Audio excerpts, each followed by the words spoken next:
A lo largo de la historia de la vida en la Tierra, muchas huellas se han borrado con el tiempo, pero hay una memoria silenciosa que sigue intacta, la que llevamos dentro de nuestro cuerpo, en lo profundo de cada persona.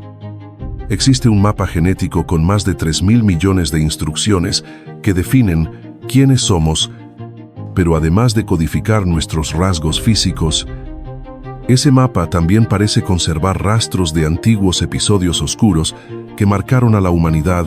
Ciertos estudios científicos recientes han encontrado señales intrigantes en el ADN humano. Estas investigaciones sugieren que, hace relativamente poco tiempo, ocurrieron enfrentamientos violentos a gran escala que afectaron a buena parte del mundo habitado. El impacto fue tan amplio que habría dejado huellas duraderas en la genética de muchas poblaciones actuales. Lo que sorprendió a los investigadores fue detectar un fuerte descenso en la diversidad genética masculina, un patrón que indica un evento drástico compartido entre distintos grupos humanos. Esta posible crisis global, oculta en nuestros genes, podría ser el conflicto más antiguo y más olvidado que haya unido a toda la humanidad. El fenómeno del cuello de botella genético suena raro, ¿no? Pero en realidad es una señal clara de que, en algún punto, nuestra especie estuvo al borde del colapso. En biología, este término se refiere a cuando una población sufre una disminución tan drástica en número que su diversidad genética se reduce de manera brutal. Y aunque parezca extremo, esto no es tan raro en la naturaleza. Incluso nosotros, los seres humanos, ya lo hemos vivido. Más de una vez. Hubo un evento hace unos 900 años, provocado por la furia de la madre naturaleza, pero el que estamos por contar es diferente. Esta vez, no fue culpa de un volcán, ni de una glaciación, ni de un meteorito. Esta vez, todo apunta a que fuimos nosotros mismos los causantes al analizar secuencias cromosómicas de personas actuales. Los científicos encontraron algo inquietante, una caída brutal en la diversidad genética sucedida hace solo unos miles de años, durante el Neolítico, justo cuando las primeras civilizaciones empezaban a surgir en Europa, Asia y Medio Oriente. Algo pasó, algo que se llevó muchas vidas, de forma rápida y silenciosa, pero lo más extraño es esto: esa pérdida genética solo se ve en el cromosoma y el que solo tienen los hombres y que se transmite de padre a hijo, y en las mujeres, el ADN mitocondrial de ellas se mantuvo intacto. No hubo colapso. No hay señales de extinción. En otras palabras, solo los hombres desaparecieron, y no estamos hablando de unos cuantos. Se estima que, después de esta tormenta genética, solo 1 de cada 20 hombres logró sobrevivir. Mientras tanto, las mujeres pudieron haber superado en número a los hombres por hasta 17 veces. Si esto hubiera sido causado por desastres naturales, hambre, inundaciones o clima extremo, las pérdidas habrían sido parejas entre hombres y mujeres. Pero no fue así. Esta cosa seleccionó a los hombres, y eso nos lleva a una hipótesis escalofriante. ¿Y si una ola de violencia jamás vista arrasó con la humanidad? ¿Y si fue una purga genética, donde los hombres fueron cazados no por la naturaleza, sino por otros humanos? Ninguna guerra registrada en la historia se acerca al nivel de destrucción del que estamos hablando. Ni la Primera Guerra Mundial, ni la Segunda. Para ponerlo en perspectiva, si algo así ocurriera hoy, la humanidad tendría que perder a unos 9.000 millones de personas, dejando apenas 200 millones con vida, una cifra tan extrema que da escalofríos. Y quizá pienses, si realmente hubo una masacre tan brutal, deberíamos haber encontrado restos humanos, pruebas físicas, esparcidas en algún rincón del mundo. Y sí, los hemos encontrado, muchos. De hecho, existen más de 250 sitios arqueológicos en toda Europa que datan del final del Neolítico, donde aún permanecen las huellas de muertes violentas silenciosas, perturbadoras, como si esperaran a que alguien por fin las escuche. El Neolítico, ese periodo que suena tan pacífico por nombre, en realidad es conocido como una de las épocas más oscuras de nuestra especie, y no por la escasez, sino por la violencia.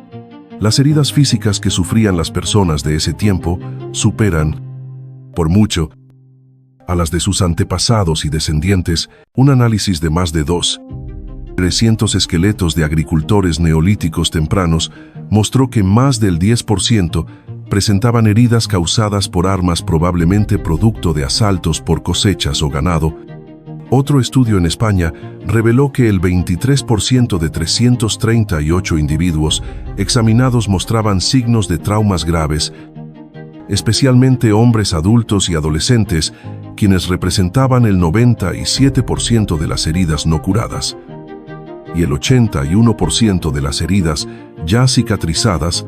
La vida en esa época era una serie de encuentros constantes con la muerte, una lucha repetitiva por sobrevivir. Ahora, puede que pienses que, aunque esos números sean altos, aún están lejos de explicar la desaparición del 95% de los hombres. Pero ojo, la mayoría de los asesinatos con armas cortantes no dejan huellas visibles en los huesos. Se estima que solo el 15% de estos ataques dejan algún tipo de marca, y eso sin contar las muertes indirectas, infecciones, enfermedades o simplemente el abandono, cuando ya no había nadie que cuidara a los heridos. Todo eso junto pinta un cuadro sangriento y sombrío, como ningún otro en la historia de la humanidad. Dos cosas parecen repetirse en esta etapa: batallas brutales y masacres indiscriminadas. Uno de los sitios más escalofriantes jamás excavados es el llamado Pozo de la Muerte de Thalheim, en Alemania, con más de 5,0 años de antigüedad. Ahí, los arqueólogos encontraron 34 esqueletos, todos asesinados con brutalidad. Y lo más inquietante, ninguno mostraba señales de defensa propia. No pelearon, huyeron y fueron masacrados. Las fracturas en los cráneos se dividen en 3 tipos: cortes provocados por el filo de hachas de piedra, golpes con objetos contundentes, y 3 víctimas asesinadas por flechas. El análisis reveló que los atacantes se enfocaron en la cabeza. Todos menos 4 esqueletos mostraban señales de haber sido golpeados en el cráneo, hasta morir algunos incluso varias veces, después de haber fallecido. Entre las víctimas, 16 eran niños, 9 hombres adultos, 7 mujeres mayores, pero ni una sola mujer joven. ¿Por qué? Porque, según muchos investigadores, no las mataron, se las llevaron. Fueron tomadas como botín, consideradas valiosas por los vencedores, quienes decidieron apropiarse de ellas. Cuando una sociedad empieza a construir muros para protegerse de sus propios vecinos, es una señal clara de que algo se ha roto profundamente. La masacre brutal en Thalheim no fue una excepción. Ocurrió dentro de un asentamiento fortificado con empalizadas, barricadas y estructuras defensivas. Una prueba contundente de que, en esa época, el miedo al otro se volvió parte del diseño arquitectónico. Y no muy lejos de ahí, en lo que hoy es Austria, ocurrió algo aún más sangriento: la masacre de Schlitz, alrededor del año 500 A.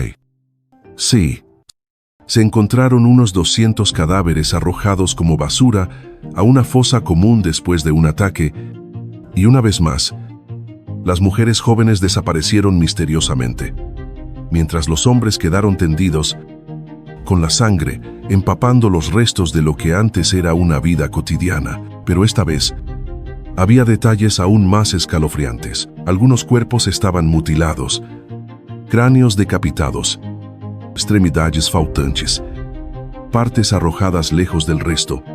Todo apuntaba a tortura, asesinatos rituales, e incluso a una disección posterior a la muerte. Parece que los atacantes no solo mataban, ejecutaban. Estas diferencias podrían ser rastros de rituales guerreros. En varias culturas antiguas de Asia, la cacería de cabezas era una práctica común. El cráneo humano era considerado un trofeo sagrado. Y en Alemania se descubrió uno de los casos más estremecedores de todos los tiempos. Erheim, el cementerio masivo más grande de la prehistoria, jamás excavados, pero lo más inquietante es que no fue una comunidad atacada desde fuera, sino que todo apunta a que la masacre fue provocada por la misma comunidad. A las afueras de esta aldea, de unas 15 acres, los arqueólogos encontraron al menos 80 fosas comunes, con una cifra estimada de 500 víctimas desde recién nacidos hasta ancianos. Es el equivalente moderno a que un pequeño pueblo organizara fosas para 800. 0 personas. Y lo aterrador no termina con los números. Los cuerpos fueron intencionalmente desmembrados, los huesos fracturados, los cráneos abiertos en dos. Estudios recientes sugieren que podrían haber sido devotos de un culto al cráneo. Extraían cerebros por su alto contenido graso, removían lenguas, trituraban huesos para extraer médula, cocinaban carne humana, la asaban en espetones y usaban los huesos como copas o como decoración en la entrada del poblado. Como trofeos brutales, no solo mataban, convertían la muerte en un ritual, transformaban la carne humana en un mensaje, y en un mundo donde la confianza fue reemplazada por el miedo, donde los huesos se convirtieron en herramientas, ya no estamos hablando de nuestros antepasados, estamos contemplando el rostro más oscuro de la historia humana. Si hubieras vivido en aquella época, Herxheim habría sido el último lugar donde querrías que te encontraran, y no precisamente porque tuvieran un ejército poderoso o armas avanzadas, sino porque probablemente estamos hablando del grupo más brutal que haya existido en toda la prehistoria, y lo peor es que evitarlos no era nada fácil, a pesar de vivir en un mundo sin carreteras, sin caballos, sin mapas. El pueblo de Herxheim llevaba a cabo campañas de guerra a una escala sorprendente. Sus víctimas no eran solo vecinos cercanos, algunos provenían de culturas que estaban a casi 500 kilómetros de distancia. Llegaban de todas partes, desde montañas azotadas por el viento hasta valles fértiles, desde cazadores recolectores nómadas hasta agricultores asentados. Todos sangraron frente a las puertas de Herxheim. Eso nos dice que no eran asesinatos al azar, eran campañas con estrategia, con planificación, con logística. Y lo más loco es que toda la aldea de Herxheim pudo haber tenido menos de 50 personas viviendo en ella. Una comunidad pequeña, pero con una oscuridad difícil de imaginar. Y entonces surge la gran pregunta: ¿quiénes eran esas víctimas? ¿Prisioneros, esclavos o simples viajeros que tomaron el camino equivocado? Nadie lo sabe con certeza. Así como tampoco se sabe qué pasó con los propios habitantes de Herxheim. Hay indicios de que el poblado fue abandonado justo después de las masacres. Tan solo 50 años más tarde, ya no quedaba nadie. ¿Será que otro grupo llegó buscando venganza? Sea cual sea la verdad, hay algo que no se puede negar. Herxheim es uno de los lugares más escalofriantes que ha descubierto la arqueología, pero el horror no termina ahí. La brutalidad del Neolítico no fue exclusiva de un solo grupo. Había guerreros que cazaban cabezas como trofeos, grupos que quebraban las piernas de sus enemigos como parte de un ritual, comunidades que perseguían forasteros solo para mutilarlos, y algunos que enterraban vivas a sus víctimas como una forma de declarar poder. Todo esto acompañado de un arsenal tan variado como aterrador: hachas de piedra, lanzas, arcos y flechas, cuchillos, garrots, hoces, asadones, raspadores de hueso, incluso martillos. Y lo peor, no había nada que te protegiera.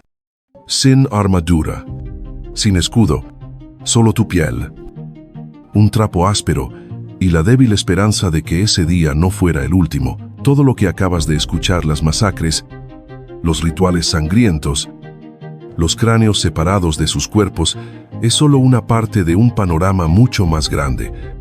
Un panorama cuyo centro es el ser humano, y más específicamente, el hombre.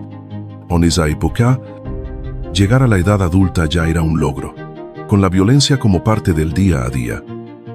La esperanza de vida de un hombre rondaba entre los 20 y los 33 años, una de las etapas más letales de toda la historia humana.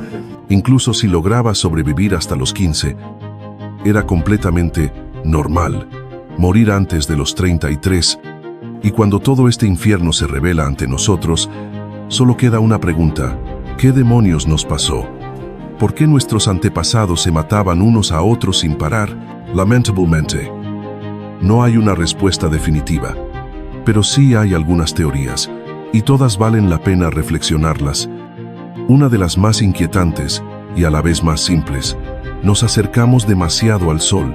Cuando la humanidad entró en la revolución del Neolítico, también conocida como la primera revolución agrícola, todo cambió.